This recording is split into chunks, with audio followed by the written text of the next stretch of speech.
Hi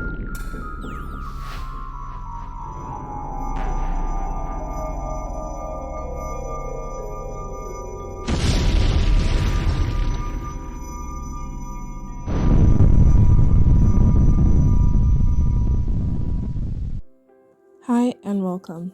So this video is a guide to safeguarding and will mostly focus on safeguarding children. So what is safeguarding? So safeguarding is the measures taken to protect the health, well-being and human rights of individuals, especially children, young people and vulnerable adults, allowing them to live free from abuse, harm and neglect. To understand safeguarding, it is important to know the types of abuse as well as how to identify them. So categories of abuse is neglect, sexual, physical, and emotional. Neglect. This is the persistent failure to meet a child's basic physical and or psychological need and is likely to result in the serious impairment of the child's health or development.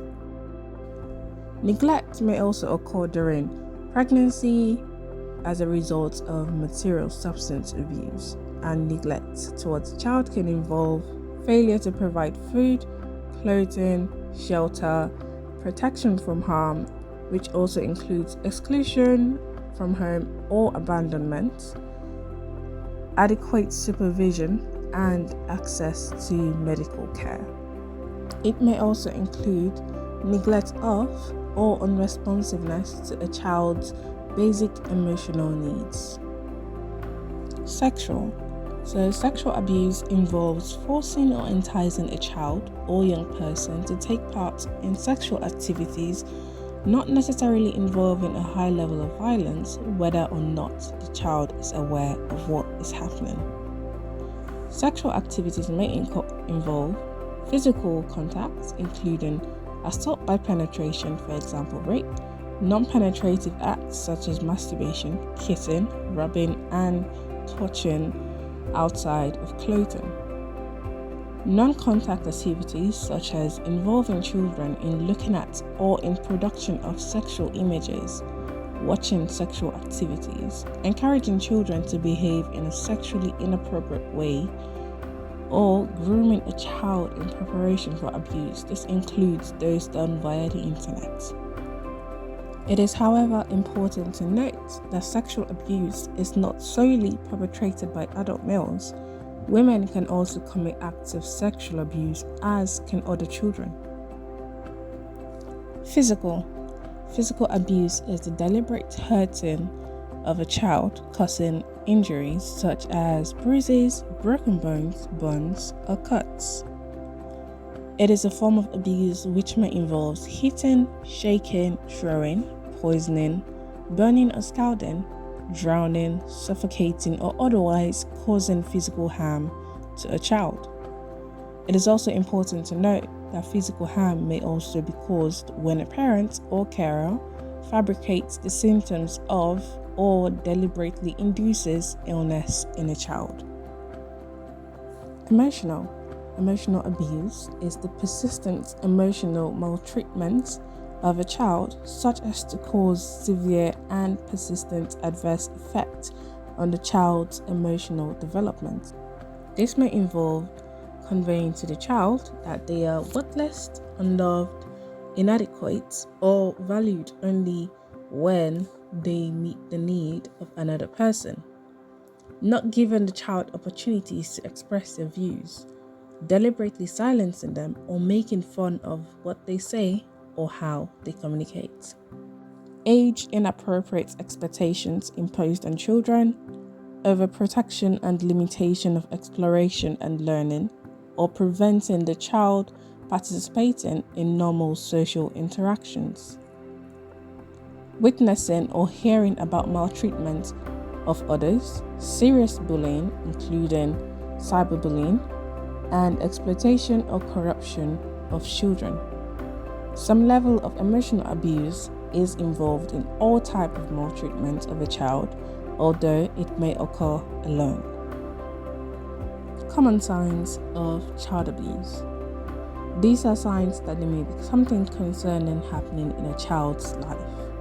So, unexplained changes in behavior or personality, becoming withdrawn, seeming anxious, becoming uncharacteristically aggressive, lacks social skills and has few friends, if any, poor bond or relationship with a parent, knowledge of adult issues inappropriate for their age, running away or going missing, always choosing to wear clothes which cover their body.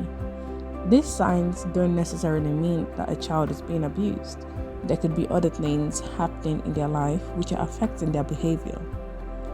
However, you may also notice some concerning behavior from adults who you know have children in their care, which makes you concerned for the child's or children's safety and well-being.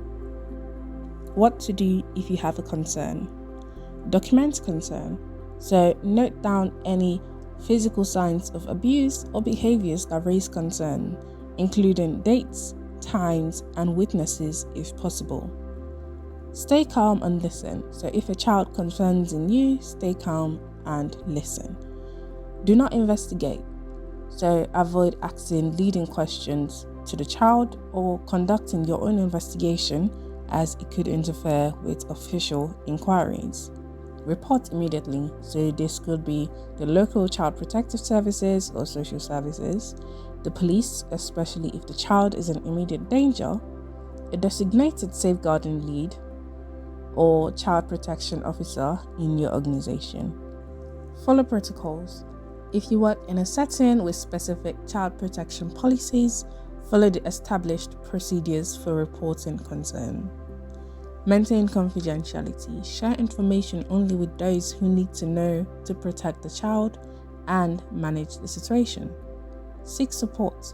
Ensure you receive support if needed, as dealing with child abuse concerns can be distressing. Procedures for reporting concerns. To immediate actions, contact emergency services 999 if a child is in immediate danger. Report mechanism. Internal reporting. Inform the designated safeguarding lead or senior staff member. External reporting. Contact local child protection services or the police. Record keeping. Maintain accurate and secure records of concerns and actions taken. Reporting procedures can be situation dependent, which is why you need to consider the situation and seek support from the appropriate authority, as context can vary, such as being in a school, a college, a community event, or out on the streets. It may also involve historical occurrences or ongoing situations. Here are some helplines and counseling services. There's the NSPCC helpline, Childline, and your local child protection services. To find your local child protective services, visit www.gov.uk/report child abuse to local council. You'll be taken to a page that asks for your postcode. Input your postcode and you will be given the number for your local area. If you do not know your postcode, there is a link right below to help you find your postcode. Preventative measures. Creating safe environments to implement policies and practices to promote safety, such as code of conduct and supervision guidelines. Education and awareness. Educate children about their rights, personal safety, and how to seek help. Engage parents and community in awareness campaigns. Legal framework. Overview of relevant laws and regulation.